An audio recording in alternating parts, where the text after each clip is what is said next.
Ladies and gentlemen, welcome back to another movie review here on the Corky's World channel. I'm Corky, as always, and as you can guess by the title, today we're going to be reviewing Ghostbusters 2016, which I just finished watching with Karen.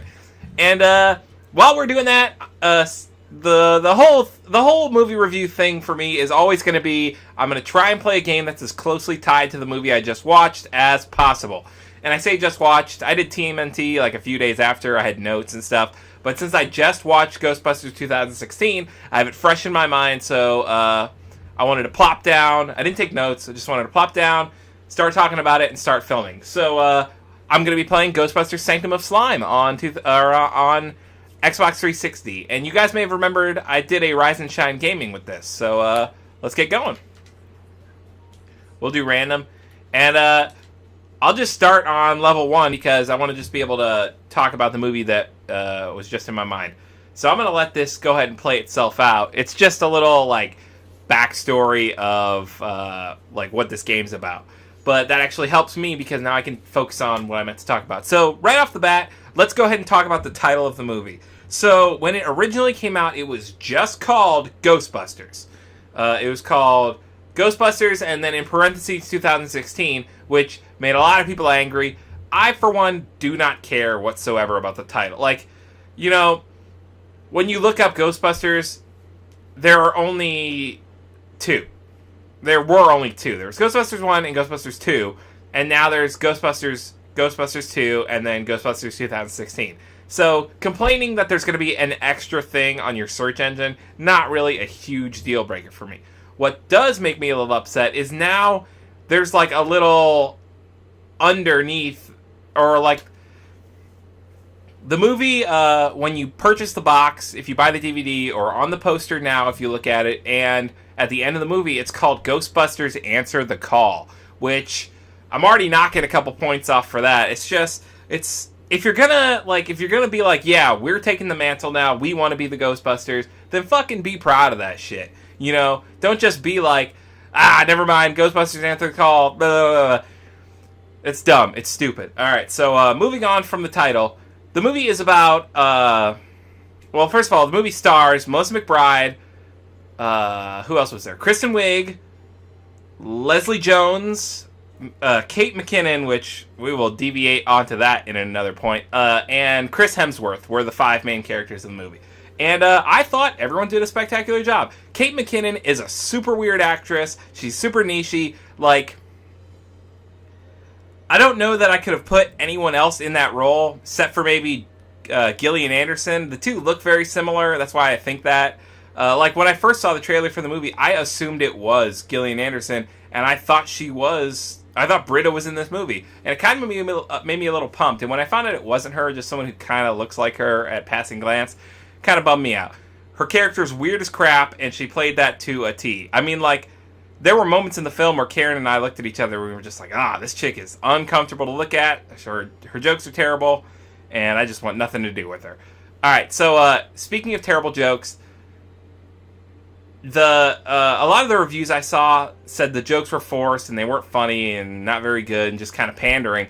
And for the first 20 minutes of the movie, I will give them that. Like, the jokes were terrible, it wasn't funny, it felt like they were forced jokes that, like, any generic person would laugh at. And I kind of was really immediately turned off. But as the story progressed, I found that terrible jokes aside, you know, the quick references, the camaraderie between the main group of Ghostbusters, and then the special effects were more than enough to hold my interest through the 2-hour movie, that's the next part. There were easily, like, couple segments of, like, 10 or 5-minute skits or not propositions, but plot points where it was just like, oh, hey, you didn't need to say that, you didn't need to do this, I get it, the joke was kind of dead now, you could have just left this out. You probably could have made that a 90-minute movie. 2 hours is a lot of time, especially when people are already going into it guns blazing. You know, the trailer released and caught so much flack on the internet, and, you know, it's still, I think, one of the most downvoted YouTube trailers to date. You know, like, everyone's trying to remake something from the 80s or reboot something from the 90s or redo something even, like 2000, like 10 years, 14, 16, 15 years ago. And that's fine, You just have to take into account that if it's not done with love and care, everyone is going to trash it. Because there are going to be people who would trash it no matter how much blood, sweat, and tears you put into something. Like,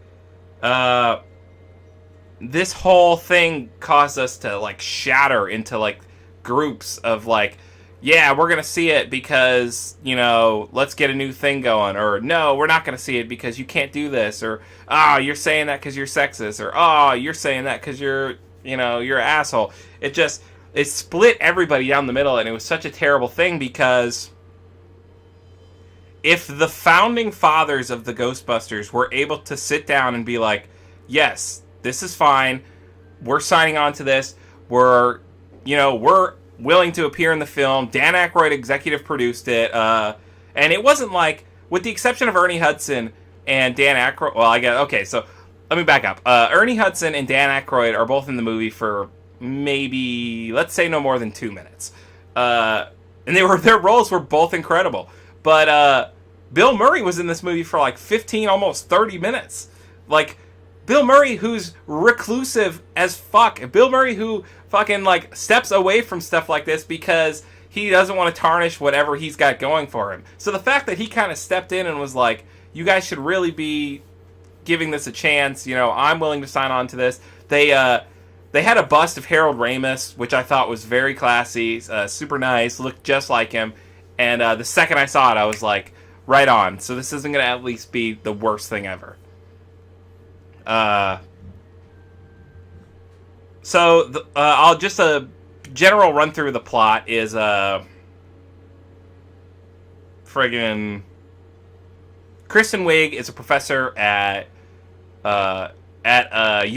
Columbia University. She's up for tenure, and the dean is like, we need you to get a good recommendation letter if we're going to put you on there.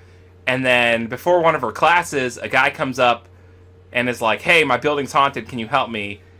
And she's like, why would I do that? I'm a respected professor. And the guy's like, well, your book online, which leads us to her going to Melissa McBride and Kate McKinnon. Melissa and Kristen's character wrote a book like 10 years before this all happened about the paranormal activity, which causes Kristen to lose her job.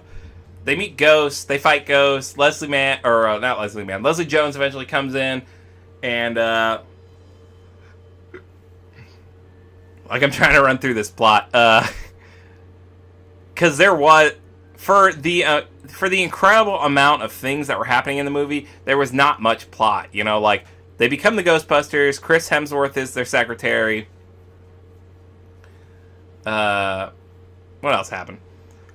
Then they were, okay, I guess I got to be playing this game and talking now. I guess I finally ran out of comic. They realize that these ghost occurrences are happening in a pattern, and that the pattern, oh god. Okay, team, that's what we've been training for. The pattern is that this guy, Rowan, is gonna open a main portal to the underworld, or the other side, whatever you want to call it. And they're like, oh god, we can't let that happen. So Rowan kills himself. Oh fuck! Spoiler alerts, by the way. Rowan kills himself and then comes back as a ghost, and there's this huge ghost brawl, and then it's over. Some other side things that happen, like the mayor doesn't want the Ghostbusters to tell anyone they exist, and then they're like saying everything's a fraud because they don't want panic in the city. There's a really funny line where Kristen Wiig runs into the mayor's like lunch, like all frazzled, and she's like, you have to do something, and everyone's just like, this lady's crazy. And he's like, if you don't do something, she's like, if you don't do something, we're all dead. And he's like, no, you're gonna create panic, we're all fine. And she says, you're worse than the mayor from Jaws. And the mayor, played by Andy Garcia, is like, don't you ever say that, I am not worse than the mayor from Jaws, and just gets super upset about it. It was a really funny part. And that leads me to the next thing. I went into this stone-faced. I was like, this is, we're going to watch it. It might not be great, but I'm not gonna laugh at just any cheap joke. And I didn't. The first 25 minutes, there were no funny jokes. It was all repetitive. Or not repetitive. It was blunt. It was not very funny. They were kind of trying to crutch on Kate McKinnon's weirdness, but it just wasn't doing it. But then, 35, 40 minutes in, the laughs started coming, guys. Like, this movie was genuinely funny. I was kind of really surprised. Like I said, you had great cameos. Bill Murray was there for a good portion. Ernie Hudson shows up at the end. Dan Aykroyd's in there a little bit at the end. Andy Garcia as the mayor was incredible. The original secretary from Ghostbusters, whose name is escaping me, she was like the bellhop at one of the hotels they go to. That was super dope. Sigourney Weaver stops in the end credits, which was awesome. Chris Hemsworth did a fucking fantastic job. You could put Thor in anything nowadays, basically, and just let him do whatever the fuck he wants, and it's at least gonna get some laughs.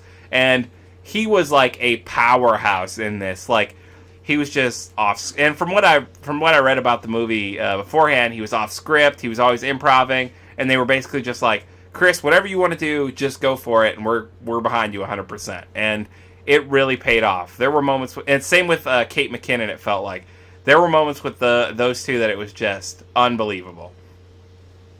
So, comedy aside, we're gonna get to the next part of this movie that really made me think that if they made another one of these, I wouldn't mind seeing it. And granted, I didn't see this in theaters. We just rented it on Amazon Instant Video tonight, and that was plenty. But there were moments in this movie where I was kind of wishing I had gone to see this at theaters in 3D, because the next thing I want to talk about is the special effects in this movie were out of control.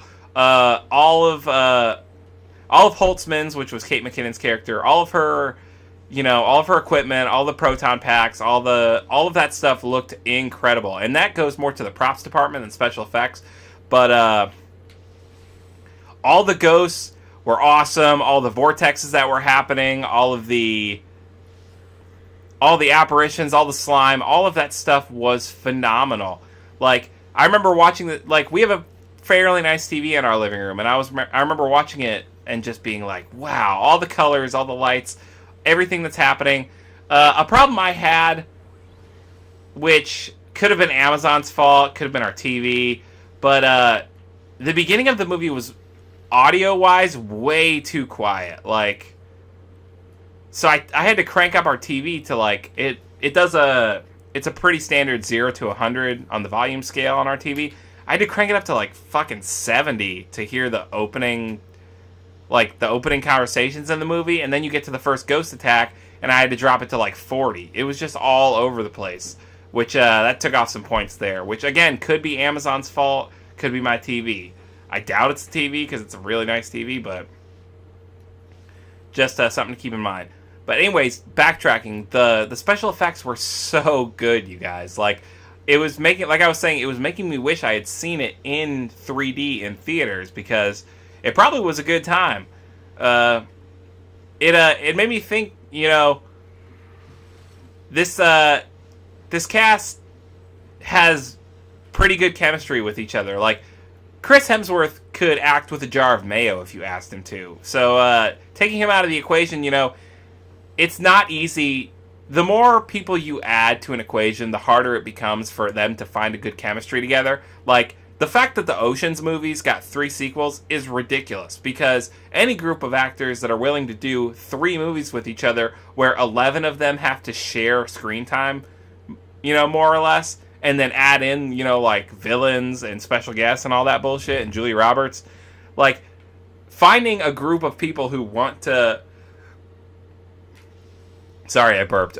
Finding a group of people that want to hang out and want to make movies with each other, it's rare. And it seemed like they genuinely had, a good time with each other. There were some after-credit stuff, some bloopers and stuff, where you could tell everyone was having a good time. And that makes for a better film. Whereas you watch Sex and the City or any of those movies. And without even knowing, like, without even reading about it, it's blatantly obvious that these women don't get along all of the time. And that, like, what is it, like, Samantha and, I don't know, Cassandra, or whatever the fuck her name is, like, hate each other in real life. So, chemistry is important. And I thought these four women got along incredibly.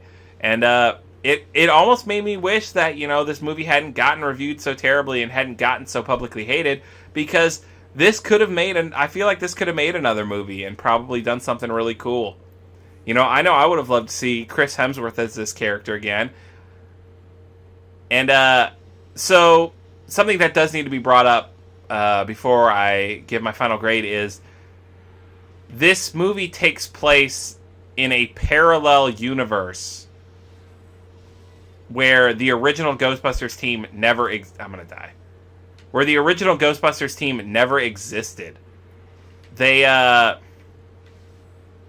because in the movie they talk about... this is the first... Like, if they're the first ones to ever document ghosts, which means they could have never... You know, it could have never been in that universe. You know, because you could always say, like... It's clearly not in that universe because Dan Aykroyd wasn't his character, and because Harold Ramis is dead, and because Bill Murray wasn't his character. Well, I mean, you could still be in that same universe and be different actors, you know, just because you guys kind of look you know, like different characters just because they have the same face doesn't mean, you know, like we watched an episode of Friends today where Ross was also Russ. So I'm saying, like, I hope what I'm trying to say is coming across clearly, instead of me stammering. So, and then, like, the fact that they came to, like, they didn't create the name Ghostbusters. You know, that's what the news called them in the movie, and then they're like, that's not our name. Like, their name in the movie, they wanted to name themselves, like, Corporeal Spirit Nuisance Solvers or something like that. And then, now I'm playing the game. Then, friggin' Kristen Wiig got all bummed that they weren't using her name. And another running joke was Kristen Wiig was on Chris Hemsworth all the time, and everyone else was like, "Why are you doing this? He's not that attractive." And it was just a funny gag. I enjoyed it. But like I was saying, it just kind of really bums me out that this movie got such a bad rap, and that it's probably never going to see a sequel will probably never see the light of day. It's just, it had a lot of potential, but one of the worst things about rebooting something or redoing something is sometimes no matter how good you make it, no matter how much heart you pour into it, fanboys, the internet, critics are always going to take it down. And sometimes they take it down enough to where, you know, however much you did, however many people enjoyed it, it just doesn't matter because that certain sect of people that you were shooting for didn't like it. So, with that being said, guys, Ghostbusters, and I'm going to say Ghostbusters Answer the Call instead of Ghostbusters 2016. Ghostbusters Answer the Call gets my final rating of 6.5 out of 10. Tepid Goose on Professor Sanford's online. 6.5 out of 10 film reels, guys. Guys, I didn't hate it. Granted, I'm not the world's biggest Ghostbusters fan, but I enjoy it enough that if they would have fucked it up, I probably would have been mad and I probably would have trashed this movie. The fact is, if you're not a Ghostbusters super fan, if you just enjoy that movie when you occasionally catch it on TV, or if you have the DVD and you put it in maybe like once a year, I would highly recommend checking this out. 6.5 on our scale, that's like a C+. So guys, thanks so much for tuning in. Thanks for liking, commenting, subscribing if you did. I hope you enjoy these movie reviews. I really want to churn out some more of them. Blair Witch is coming out, and I plan on playing Slender Man after I review that. The Accountant's out. I kind of want to play... I might do some Spec Ops: The Line during some of that if I get to check it out. We watched Civil War last night. I might do a quick review of that while playing something with Marvel in it. Because I have thoughts on that movie too. So guys, 6.5 out of 10 for Ghostbusters Answer the Call. Guys, always remember to be good to yourself, be good to each other, and I will see you in the next review. Later days, guys!